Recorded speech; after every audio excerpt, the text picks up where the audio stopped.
haddaan dhex galo ajendahayga iyadoo aan abaar lahayn waxaad ogtihiin maanta abaaraha Soomaaliya ka jira hadda roob baa da'aya laakiin roobkii waxaa ka horeeyay abaar xoolihii ay ku dhamaadeen waliba gobolkan aan hadda ku noolahay especially Jubaland markaan ka soo tagno Jubbada hoose nolosha dadku waxay ku tiirsanayd lo'dii waxaan arkayay maalin xaasan inaan la hadlayay 600 oo neef ninkiina 30 neef baa u soo hadhay 30kii neef inuu banaanka ku sii hayaay waa culays de xoolihii oo taagan oo roob u da'ay haddana inuu iskaga tagana waa culays kale mushkiladda dadka haysatay qayb ka tahay qof walibana wixii uu ku soo barbaaray kama tagi karayo abaarahaasi wax badan baa sababaya waa mid roobabkii di'i jiray waddankani dhalinyaraad u badantiina dadkii horey u joogi jiray dayraha roobka di'i jiray iska daaguuga wuxuu ahaa roobab la yaqaano oo dhulkan iska daaweel inuu buuxsamee biyuhu meel laga mara la waayi jiray gobolkan baawur elji la yidhaahdaa ka socon jiray marka roobku doo wax baabuur oo kale lama haweysan jirin hadda 2 maalmood yaa jeedku xidhnaadaan gaariga qooqantaana iska maray intaas marka waxaa isbedelay cimiladii completely shalay wixii ay ahayd waxaan ahayn baa maanta jira idan lo'dii la dhaqan jiray ee dhowr kun oo neef qofku u lahaa maanta waxaa lagu soo noqday 10 neef inuu qofkii sheeganayo ama qofka ugu badan oo 100 neef uu sheeganayo environmentigii iyo bay'adii laftirkeeda wax badan baa iska bedelay waan isleeyahay cudurka kudka ee ku dhacay environmentiga hay'adaha laftirkooduna qayb bay ka yihiin maxaa sababaya xilliyadii ay dowladda dhexe Soomaaliya jirtay waddankan waxaa laga qaban jiray ceelal iyo waro marka taariikhda hadda dib ugu noqoto waraha waddankan ku yaala 40 kilomitir bay isu jiri jireen ama 30 kilomitir iyaga 10 kilomitir roundkoodu noqon jiray warahaas area-da ku fadhiyaan rasaalada wareega iyo wareega kale 30 kilomitir inuu dhaxaynayso ceelashana 30 baa u dhaxaynayso maxaa loogu talagalay waxaa loogu talagalay dhulkan in loo kala saaro dhul saba ah ama dow ah oo xooluhu ka cabaan iyo daaqsin hadda projectyeer baa la soo helaa cagaf baa la soo diri meel boor baa laga qodayaa wartan iyo wartan kale oodooda way saaran yihiin tan iyo tan kale way saaran yihiin idan environmental problem waxaa keenay hadday wixii saba ay noqoto sabadu way ka duwanaanaysaa dhulkii daaqsinta ahaa oo taas baaba way keentay ama ceelasha ha noqoto ama waraha ha noqoto waayo waxaa la leeyahay abaar baa jirta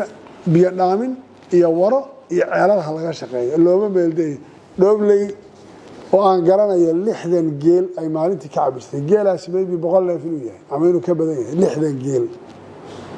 60 ulood 60 kadin whatever qof waliba siduu u yaqaan ay maalintii ka cabistay 3 ceel baa ku taal oo laba ay shaqeynayso ka dhoobley maanta 12 ceel baa ku taal yaa ka caba 12 ceel biyo gelinta magaalada 2 ceel baa ku filaan karta oo midna uu biyo geliyo midna uu spare noqdo oo loogu talagalay hadii in case ay wax dhacaan oo kale meel central lagu kala wareejiyo ay yeelan karto 12 ceel tuulo walbana waxa la yidhi raashibaa la isu qoraaye tuulooyinku steps iyo waxay isu jiraan mitir iyo 10 mitir iyo 20 kilomitir 5 kilomitir halkan laga bilaabo Doobley ilaa xeebta Raaskambooni waa 254 kilomitir 254 kilomitir Waldeyna iyo Kulbiyow iyo Raaskambooni saddexdaa deegaan baa ku taala marka laga tago meelaha qaarkood oo miyi ay xoolo waliba dhinacaan faafi oo kale iyo markaad Kulbiyow u dhawaato raamadan warkeeda iska daa xoolo deganaa iyo tuulooyin ma jiraan maanta inaga iyo Waldeyna meeqa tuulo ay noo dhaxaynaysa يعني ويسو muuqdaan talaabooyinka iyo tuulooyinka iyo waxa soo dhanna waxay ka mid tahay caqabadaha ama nabaad guurka keenaya ama nolosha qaabka ay tarkiibka noloshii siday u kala daadanaysa qayb ka tahay iyada laftirkeeda dadku hadday xooluhu ka baaba'een marka waxay u baahan yihiin waxqabad ka bedelan horeyna hay-adaha idinka waaweyn iyo qoladiinaba waan u sheegnay waad ogtihiin dadkii Soomaaliya 1974 ku barakacay abaari dabadheer dawladdii mashaariic bay u samaysay ama kalluumaysi ha noqoto ama beeraha ha noqoto waa dadka maanta waddanka Soomaaliya xukumay noloshoodii wax laga bedelay maanta kuwii loodu intay ka dhamaatay 92-93 abaartii qaxootiga la geeyay aniga hadda dhiijiyeen oo yihiin wasaaradaha agaasimayaashoodii ka yihiin noloshii miyiga way ka baxeen waxbay barteen waxay u baahan yihiin markaa dadkaasi hadday ritaanis noqdaan iyo hadday wax kala noqdaanba nolol magaalo ku salaysan ilmahooda wax bartaan future-kooda laga fakarayo mustaqbal uu ku xisaabtamayo in loo sameeyo taasaa marka waxay abuuraysaa in dib looga fakaro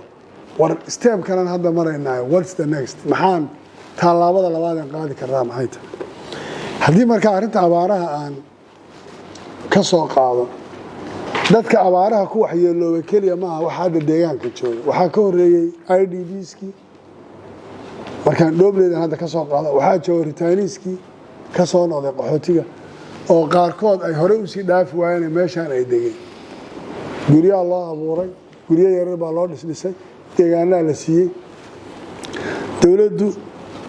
waad garan kartaa baahida dad meel la isugu keenay ama dani ha isu keento ama ha la keeno marka horebe nolosha waxa ugu muhiimsan waa inay biyo helaan waa inay hooy helaan waa inay caafimaad helaan waa in waxbarasho helo taa marka intaas waxyaalaha baahida maanta aan uga baahannahay gurmadkan abaaraha in loo sameeyo dadka oo ay kow ka tahay in la daboolo baahida biyaha iyo hoyga iyo caafimaadka iyo waxbarashada noloshii kale markaas raacaysa ase Jubbaland ahaan waxaanu kaga qayb qaadanay inaan horta bal bixinno dhulkii oo contributionka ugu muhiimsani waa dhulkii waxaan maandhood u sheegay meesha marayay dhul baahida dadkaasi ay jirto waxa lagu badbaadinayaa ay tahay dad iyo mujtamac wax kale oo laga xigsan karaa ma jirto masaalixda shakhsiga baahida shakhsiga danta gaarka ah waxa gaarka la leeyahay kulligood meesha way ka baxayaan waxa asal noqonaya danta guud iyo dadka guud waxa loo qabanayo ay dhul kasta ama Kismaayo ha noqoto ama Gada ha noqoto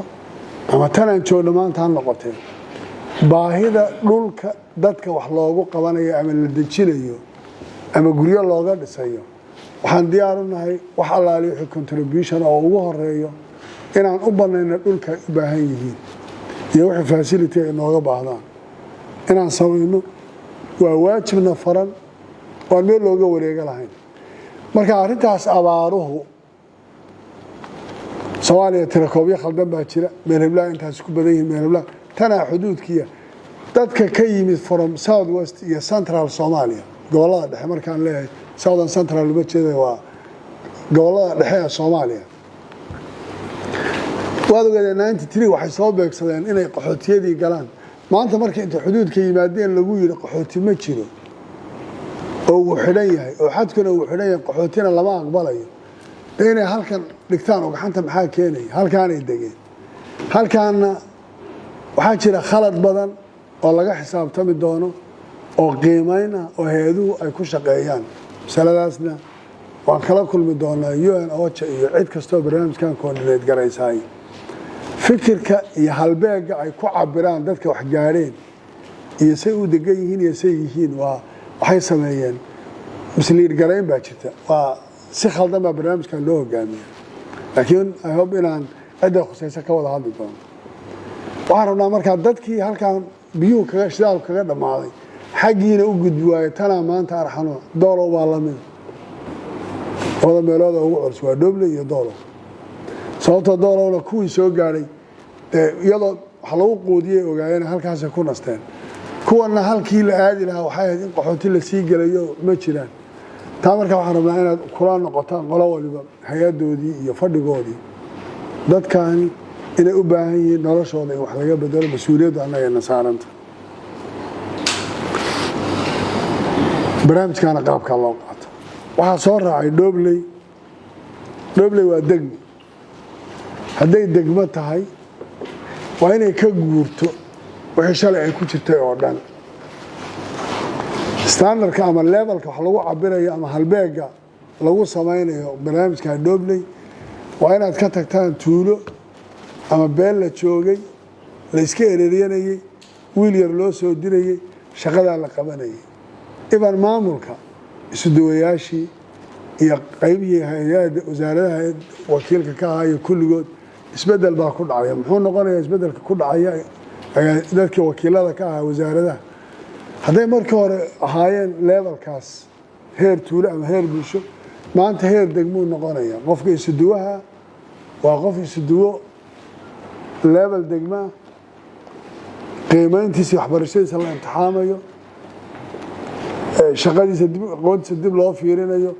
miisaanka la saarayo uu yahay qofkani ma qaban karaa barnaamijkaas mu'ahal ma u yahay sidaa ma yeeli karaa taa markaa Doobley waxay u baahan tahay in loo soo diro oo hay'aduhu ay u soo dedejiyaan heer degmo waxa loo soo dirayaa meel hebla ma aha every district has a districtgiisu yahay Doobley oo degmaha iyo shaqada laga qabanayo degmadaas degmada Doobley degmada Ceelwaaq degmada Garbaare degmada Kismaayo degmada Badhaadhe wadaba districtgaas shaqada uu leeyahay iyo hay'ad waliba cid ay u soo dirsanaysaa inay noqoto in loo diyaariyo barnaamij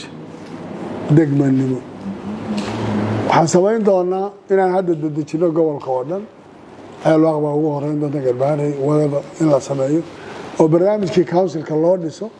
si hawshii GBLG-ga iyo mashruucii dib u dhiska ay u helaan fursadooda marka laakiin waa in marka hore la helo miisaankii barnaamijka qaadi lahaa oo aad ku tala gashaan hay'ad walbana qof walba wakiilka uu wargeliyo kiiskii hore Doobley iyo wajigii hore inaan midna meeshaas hadda uuna ka jirin qof walba shaqada uu qabanayaa waxa asal inay noqoto shaqo hay'adiisu soo dirsatay hay'adaasi ay leedahay mashaariicdeeda ay fuliso laakiin in shaar kale iyo cover kale iyo teendho kale oo hay'ad kale ku jirta in la galay macna badan uma ay sameynayso waxa degmada ku soo kordhi doona xafiisyo cusub oo han noqdeen ama heer degmo noqon doona qorsheynta oo kale si ay ula xidhiidhaan ama ay ula socdaan barnaamijyada guud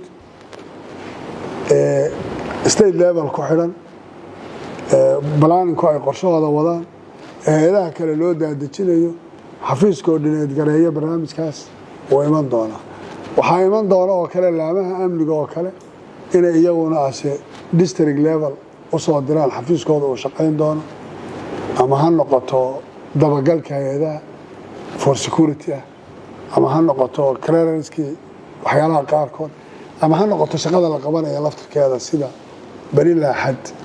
looga wada socon karayo oo barnaamijka loo daadejin karo ayna u ogaanayaan hay'aduhu waxaan lagu wada jiraay inay noqonayso shaqo laga wada soconayo